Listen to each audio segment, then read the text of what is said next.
Hi, and welcome to a lecture that really is meant to introduce this topic of broadly physiology and then more specifically cardiovascular physiology. There are certain themes and concepts that are very common to all of physiology that are always good to keep in mind as we dive into specific areas of physiology, as we're going to do in this particular class. And the instructors and the people who think a lot about physiology have spent a good deal of time describing central themes, like you'll see here in this complicated or at least busy diagram that shows lots of different themes. I'm not going to cover all of them. I've pulled out the ones that I think are most relevant for us. But the point here is that there are some generalized themes that lead to generalized approaches that I think help us use this particular system as a template for how we look at any type of physiological system that we may encounter in our research and in our jobs in the future. So we'll focus on a few of these themes from a couple of these areas that seem most relevant to this particular class. The first one is the world of, I would call, physical world, or these instructors come up with this notion of physical world themes. So these are themes that, arguably come out of physics, but they're really fundamental. They're topics we cover in our fundamentals classes, quite literally, in biomedical engineering. And I think they summarize well the topics we have to have fresh in our mind because they give us the working tool set to apply to physiological systems. The first one you see here is energy. Of course, energy is a big factor in all our physical world, but certainly in the physiology, the way the body works. We need energy in order to perform functions, and that's what physiology is. So there are simple concepts that you've come across in physics courses about kinetic energy and potential energy, and those exist in the physiological setting as well. We'll certainly see those come up. The cell itself produces energy, needs energy. So there's certain designated cell types, actually organelles within cells, the mitochondria, whose main job is really to produce those basic molecules of energy, the ATP, that are used throughout the body. And we won't dive too deeply into metabolic aspects of physiology. That's another fantastic topic that we will work under the assumption that we have an energy supply. We'll talk maybe a little bit about it, but the basic idea is that we have cells that are capable, or organelles within cells that are capable of performing oxygenated transfer of energy or conversion of energy from its chemical form in the food we eat into an active form that we can then transport to cells in where the action is needed or within the same cell. As you can imagine, muscle cells have a lot of mitochondria because they consume a lot of energy. The energy production has to be close to the consumption, hence the co-location of mitochondrial or mitochondria within muscle cells. We certainly will see that within the cardiovascular system. Now, of course, there's another scale of viewing energy, and that's the sort of whole organ scale when we think about, energy in human life, so to speak. And so here we have energy we consume through the food that goes into our bodies, and that gets converted through these processes, the last step of which is really the generation of the ATP. There's a number of other steps. That really is its own field of physiology, the study of the gastrointestinal system and the breakdown of nutrients, extraction of nutrients that comes in that process, the transport of those, getting those into the cell, getting them into a place where the mitochondria can convert them into the energy that we need. So these are all important aspects of energy that we will assume are sort of there and available for us rather than diving too deeply into them.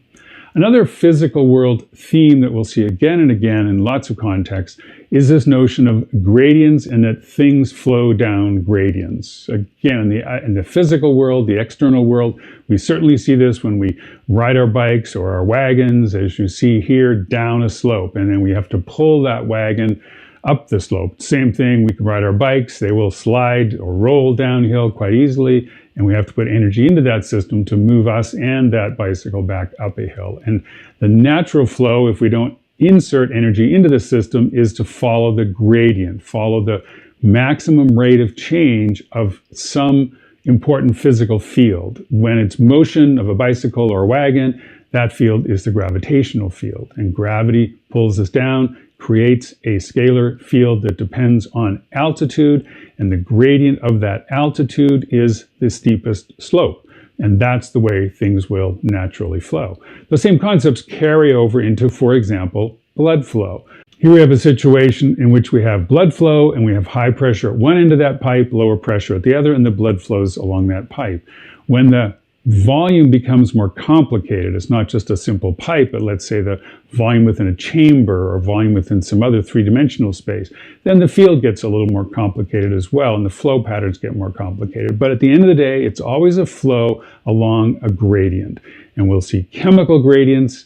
You see those now in these other figures. We have chemical gradients, high concentrations and low concentrations.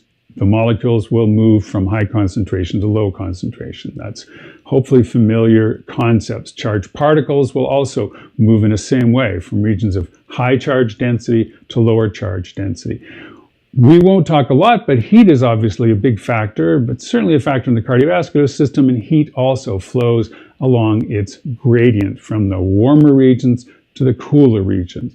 And this, again, will come up a little bit in the cardiovascular system when it comes to blood flow and the role of blood flow in managing the heat generation, because our muscles generate heat and that heat has to go somewhere.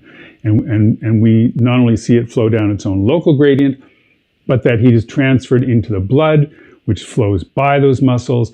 The blood is cooler than the muscles. The heat moves into the blood. The blood then goes to our superficial venous system, our vessels that flow close to our skins.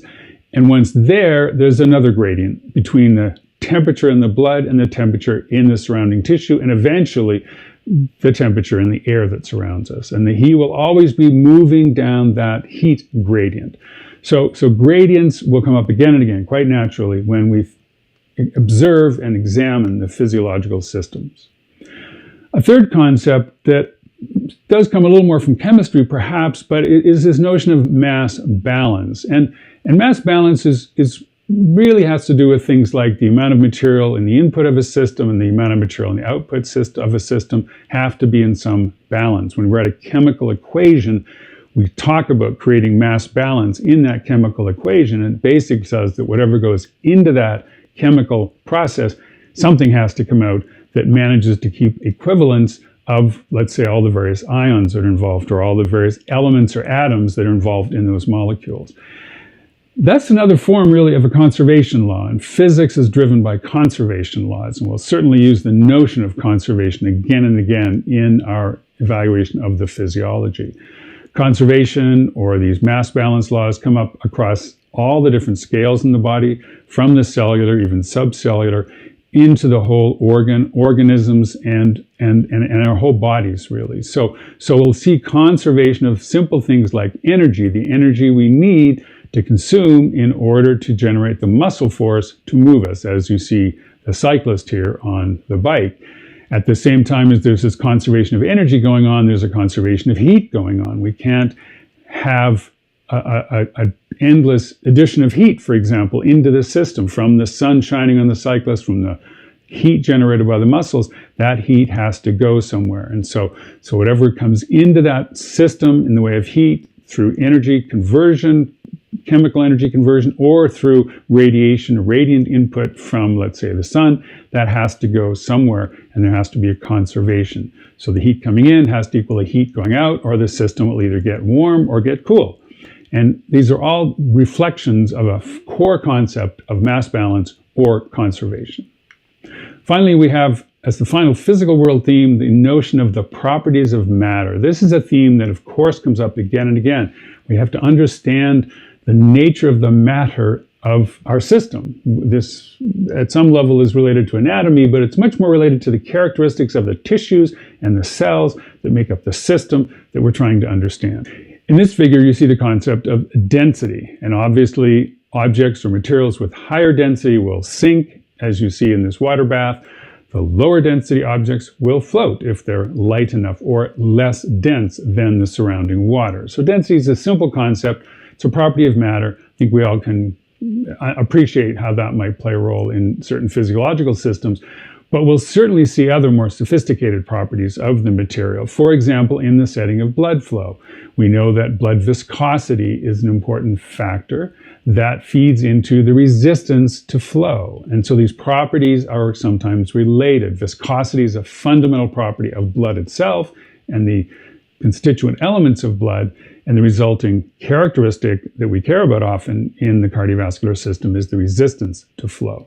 The same will be true of the term compliance. That's another term. It relates more to the vessel walls than the actual blood itself, and that's another tissue characteristic of the materials in those vessel walls. And we'll certainly spend time observing how vessel walls change and how those composition of those vessel walls determine the physical characteristics, the properties that they exhibit, and how that influences our cardiovascular response. Finally, we have a lot of electrical quantities of interest. Here's a simple schematic diagram trying to capture the concept of bioimpedance or bioresistance. So this is resistance or the impedance if we work over all the frequencies of interest, the impedance of a piece of tissue to the flow of current through that.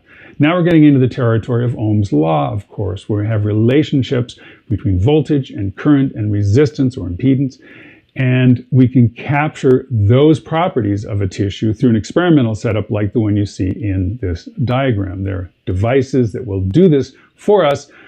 We'll spend some time talking about those concepts as they come up. We're also going to talk a lot about electrical characteristics like resistance in the cellular scale, in the membrane scale. So the membrane, of course, has proteins embedded in it. We'll spend some time talking about their behavior, but they're very small openings. These are openings in the scale of nanometers, and so they allow individual molecules, individual ions to pass through them. That's the physical representation, if you will, of that channel behavior. We can then characterize those channels in electrical terms. That's the diagram you see in the middle here. That shows you how we replace the functional diagram with an electrical diagram that shows resistance as a concept, as a property of each of those channels. So a channel, of course, has resistance as one of its properties. It also has a battery in this schematic representation, and that battery captures another property of the ion channels and the distribution of ions for that particular channel between the inside and the outside of the membrane. And that, again, you should recognize from your contact with the Hodgkin-Huxley formalism, the whole notion of resting potentials, action potentials, all of this. The characteristics, the property of the material, the matter we care about here is its resistance to electrical current flow, and that resistance is specific to certain ions and specific to their associated channels. The same can be said about the capacitive element of the schematic diagram that you see, and the notion that membranes have capacitance, have electrical capacitance. That's another property of the matter. The matter here is the bilipid layer, and that bilipid layer has characteristics that we can describe electrically using the concepts of capacitance. And we will certainly do that, and those elements, again, feed into those models, that schematic diagram, that we'll spend lots of time actually exploring, working with. There'll be some homework assignments trying to capture this sort of behavior. But all the time, we're trying to associate numbers that are connected to properties of materials to those materials and use that to drive our understanding of their behavior in the physiological setting. So those are external physiological or physical themes that we can talk about. Let's now dive more into some key, I would call, physiological themes. And these, again, are true across all physiological systems. Pretty much, I would say, yes. In fact, yes, these apply across all physiological systems. And so they belong to this template that we can always use when we examine a new physiological system. So we'll apply them, but they're applicable to lots of other settings. The first one is the level of organization. So physiology plays out across scale, and we'll come back to this again and again. So in this one diagram, you see this sort of big world of scale in which we go from the molecules or the atoms all the way up to whole organisms. And at each point, each one of those bubbles contains a size metric that gives us some idea of the many orders of magnitude that we're spanning when we deal with physiological systems. And there are specialists in the world of physiology who focus on different scales. There are specialists of membrane biophysics, and they deal in that particular space scale of nanometers typically, or parts of millimeters. And then we move up through the scales. And we'll spend some more time talking about these different scales in our particular context. The context we care about maybe most, or certainly most relevant to us, is, let's say, heart tissue. And here's an example where we see scale as it's reflected in the heart tissue. So we start with the atomic scale, and then we move our way up through the molecules, the organelles, the elements of a cell. The cells themselves, they can be isolated and they have a behavior. We couple cells together to make muscle fibers.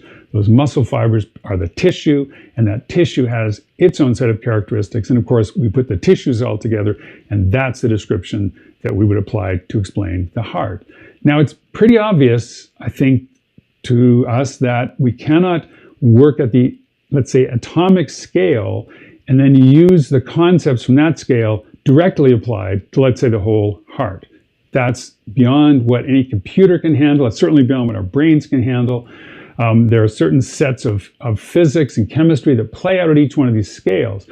So each time we move to a different scale, and this is how we will approach this system, whenever we move to a different scale, we'll also come up with a different way of thinking about behavior. We'll characterize that behavior in a different way. The physical properties of a cell are different from the meaningful physical properties of tissue and certainly the whole organ. And so at each scale, we'll come up with a new set of concepts, a new set of parameters, characteristics, properties that we will assign at those scales and use that to describe the behavior. And that's how we'll work our way up and end up with a functional model, conceptual and also a numerical, computational model. We'll be able to come up with something like that when we get to the whole heart scale. But we won't do it by building the heart out of 10 billion atoms. Or 10 billion cells, many, many more atoms than that. But we can't even build a whole heart out of 10 billion cells because we can't possibly make a model or conceive of a behavior that's the integration of 10 billion anything. And so we have to come up with models at those different scales. So this level of organization, key concept, comes up again and again in our world of physiology. Structure and function. So this is obviously at the core of physiology. Any physiology book you'll ever read, I would argue, any lecture about fundamentals of physiology has to entertain this notion. And we will see this again and again. We'll have labs in which we'll start with anatomy and explaining and observing the anatomy that we see of the tissues and organs of interest. And then we'll try and ascribe function to that anatomy. And we'll do that at different scales. And that's the image you see here, that just as many things play out across scales, as I just explained, functional relationships also play out across scales. So we have to, at each different scale, describe and understand structure and then attach it to the function at that scale. And we'll see cellular behavior all the way up to whole organism behavior, as you see here in this diagram showing literally a cellular level view of a muscle cell, in this case a skeletal muscle cell, projecting all the way up to the jumping behavior of an entire frog. And this is the relationship we have all the time. A change that's occurred in recent years is this notion that structure feeds into function, but function feeds into structure. The previous way of thinking about this was we understand structure and anatomy, and then we associate a function with that, and structure affects the function. So any change in structure will change the function. Now we know that function can also feed back and bring about change in structure, that functional characteristics impact directly, mechanistically, in a very causal way, the actual structure that our system has. So our tissues change with time. Our muscles get bigger when we exercise.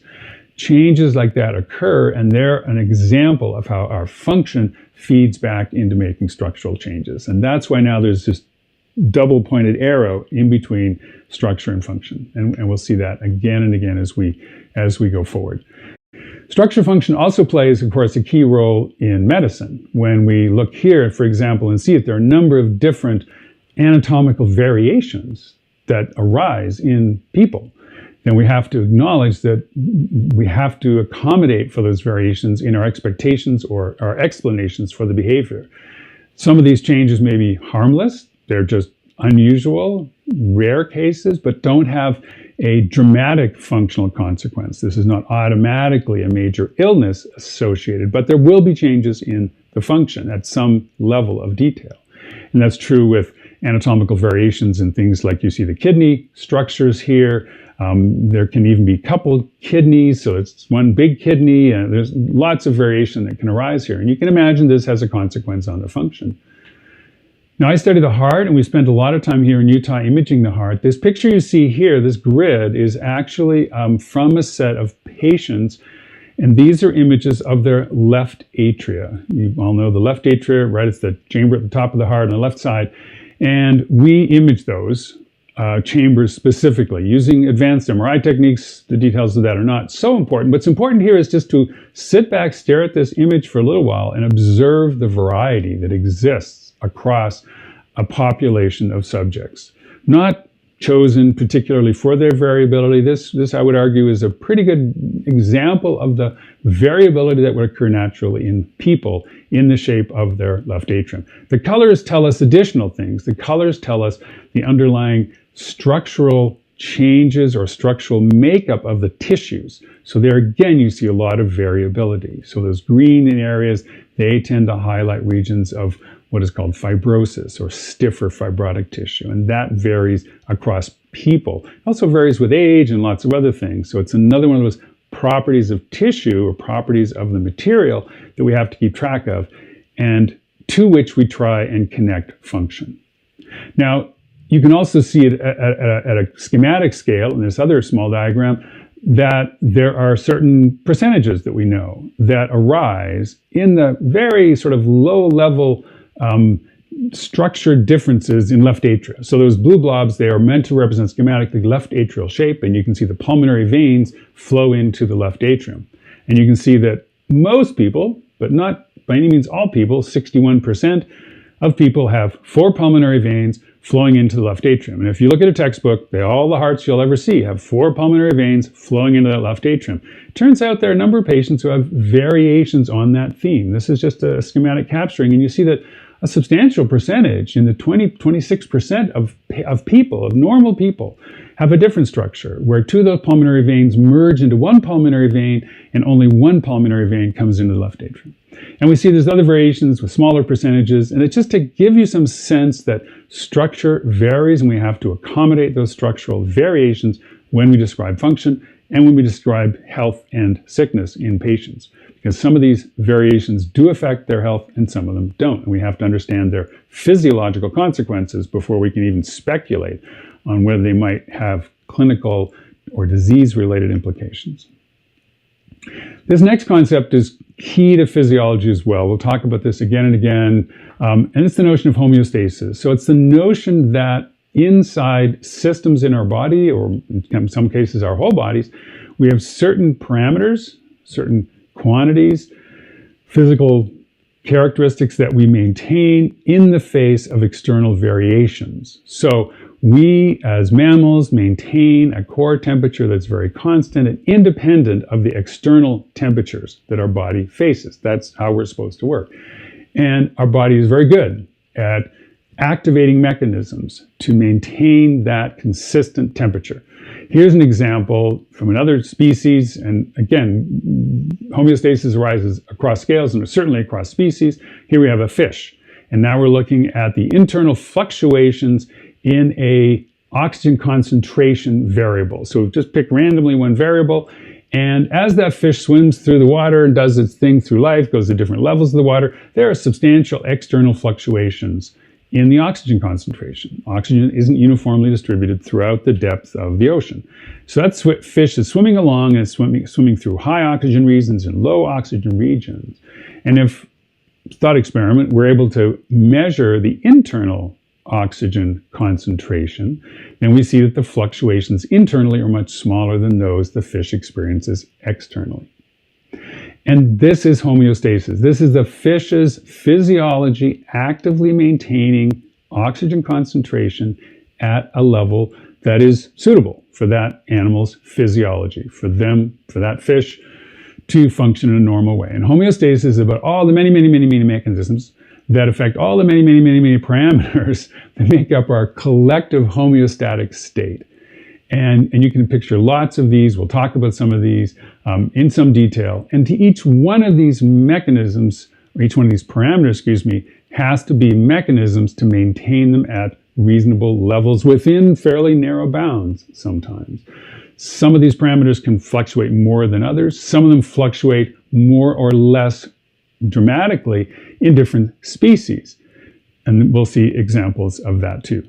In fact, right away, we'll see two different types of responses to external variability. So here the idea is that we have a number of species and a number of systems that we call conformers. So a conformer, and now you see this graph here that shows a line of conformity. On the x-axis, we have the value of the variable that's changing in the external environment. So corresponds to the oxygen concentration we saw in that previous example.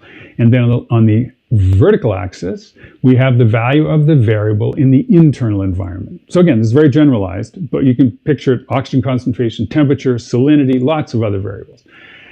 And on the left-hand side, here you see the different case from that fish I just showed you. Here you see a case where the external variability is happening and the same variability is occurring internally. So that relationship forms a straight line. First of all, it's a linear relationship, which is already interesting, but it's really a line of equality. So that line has the slope of 1, in which the internal and external parameter values stay the same. So that's an organism that doesn't change, that doesn't maintain homeostasis. Instead, it changes its internal milieu, its internal parameters, to match the external ones. So you can think of this as cold-blooded animals, for example, and temperature.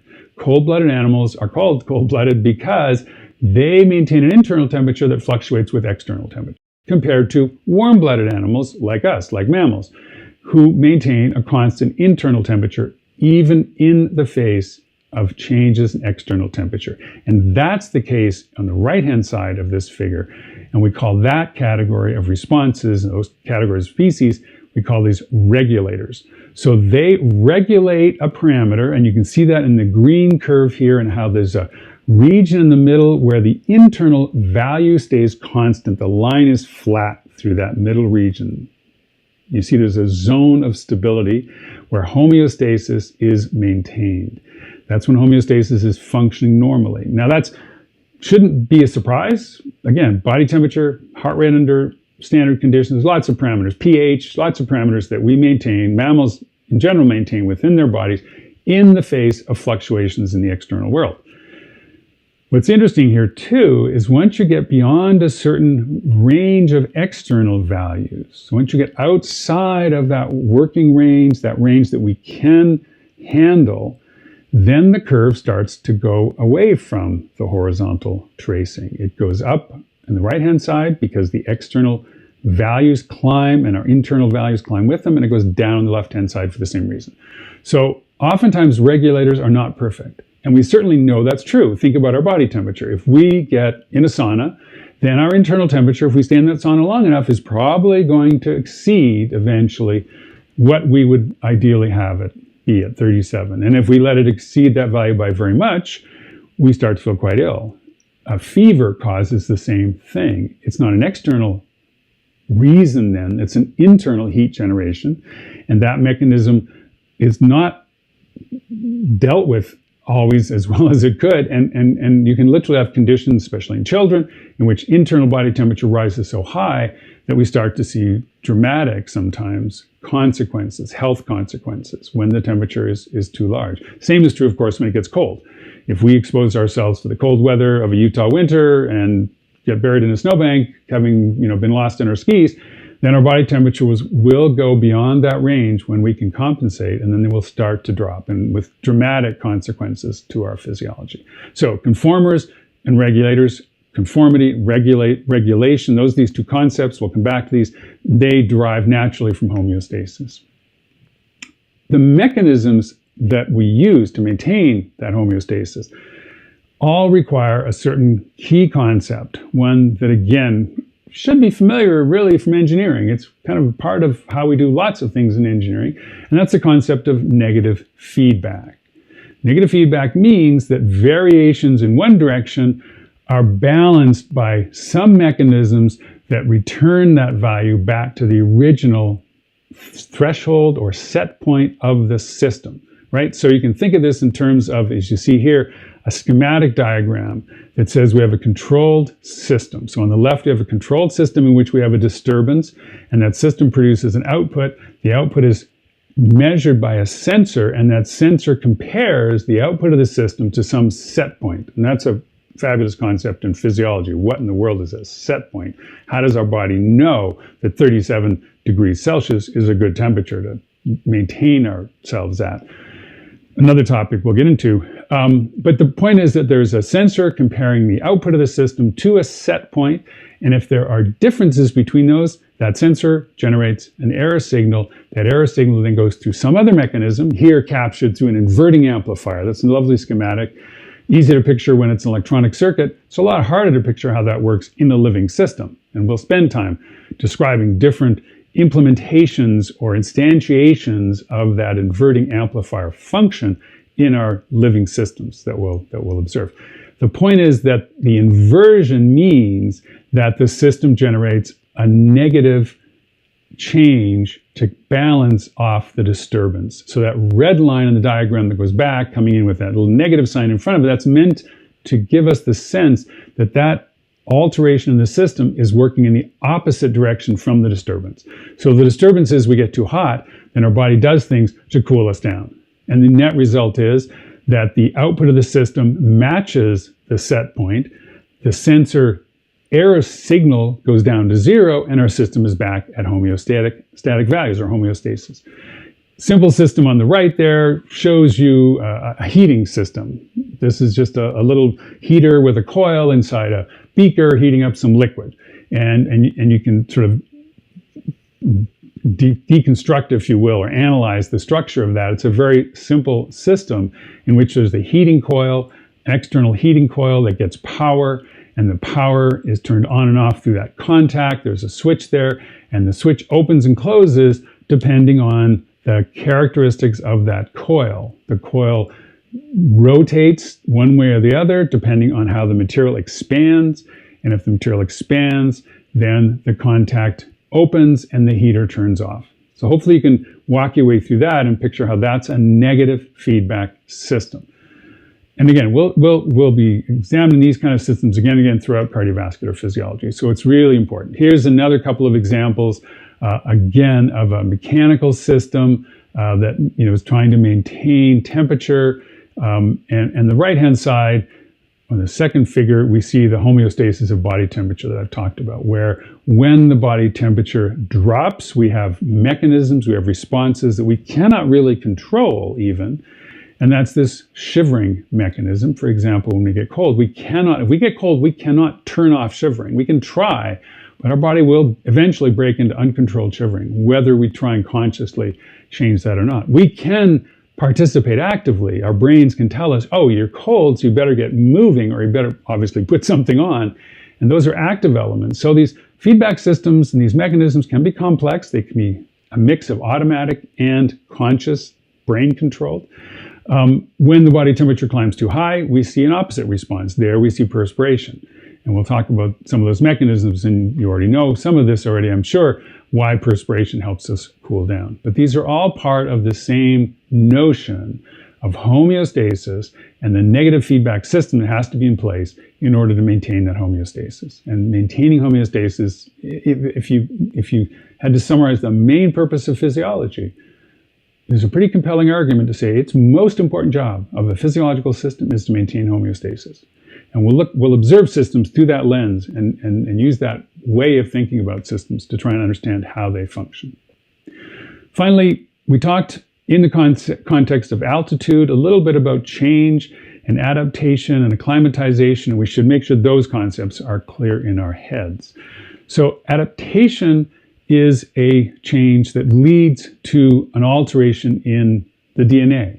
So this is a change driven by a mutation that is selected. This is how we think evolution works. And so when there is a mutation, we know those are occurring all the time. We've certainly heard lots about them in the context of viruses, especially the COVID virus. There are many, many changes that happen naturally. And when those changes give an organism an advantage, then of course that organism will prosper. that organism will live longer, that organism will regenerate itself or will create offspring and grow its population. So that leads to a growth along a direction that has to do with useful adaptation to the external circumstances. And that's a concept, again, that is always there in physiology. It plays out, obviously, over longer timescales, typically, although we're seeing with some viruses, it can play out in the course of weeks and months. So this mutation and the growth of an advantageous result of mutation can happen much more quickly. The other notion to keep in mind is systems do not have to reach an optimum in order to survive.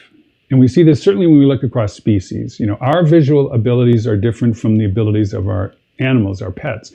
Our senses of smell are not as good as our pets. And yet that's the system that we've evolved our way into. Why we didn't get the advantage, one can imagine perhaps an advantage to the superior smell system, olfactory system of a dog. I don't know. That's just random. These are the way that things happen. That mutation didn't occur in humans, or at least when it did, wasn't selected for strongly enough, and so it didn't outcompete other mutations to the olfactory system. And so the point here to keep in mind with adaptation is that good enough it can be a survival strategy, if you will. So we don't have to have an optimum in order to have a survivable situation. Organisms are not all optimized for anything. They have to reach a certain level that allows them to continue to propagate, continue to live a long enough life to perpetuate. But there's no notion of optimal in that engineering sense that we're used to thinking about as engineers. And we talked about adaptation as a long mechanism of change in DNA, driven by mutations. But we also have shorter scale change, and this is acclimatization or acclimation. And that we talked about in the context of altitude, exposure to altitude. And we saw in the death zone video that certain people can adapt or acclimatize, not adapt, acclimatize better than others. They can deal with the stresses of a reduced oxygen concentration and drier air and all the things that come with high altitude better than others. And we'll see that again and again in different species that we'll certainly talk about. But those are changes that our bodies, our systems can respond to in the short term and allow us to survive external circumstances that we could not survive if we were suddenly placed there. If we flew in with a helicopter and got dropped off on the top of Everest, even the most experienced climbers would not survive. They would faint, they would collapse, and they would probably die. However, if we allow our bodies to get used to that altitude by going up and then down, there's all kinds of paradigms that one goes through to adapt our bodies, to acclimatize our bodies to altitude, then we can get to the point where we can stand on the top of Everest without oxygen. And that's one simple reflection of this ability we have to acclimatize. There's many, many other examples that we can think about. So those are the really key concepts that we need to understand and we'll use again and again in physiological systems. The last thing I want to talk about is it's a bit of a warning and of one of the biggest challenges when we think about physiological systems, and that's creating causal relationships and avoiding what's called teleology. Now, you may not have heard of the term teleology. It's a thing or a process or an action that is for the sake of a desired end. So we as engineers, we design things with the desired end in mind, and that's the process by which that system, that device is built. Biology doesn't work that way. Biology changes in the face of stresses modified by the random aspect of mutations and selection. And out of that process comes a system that functions a certain way.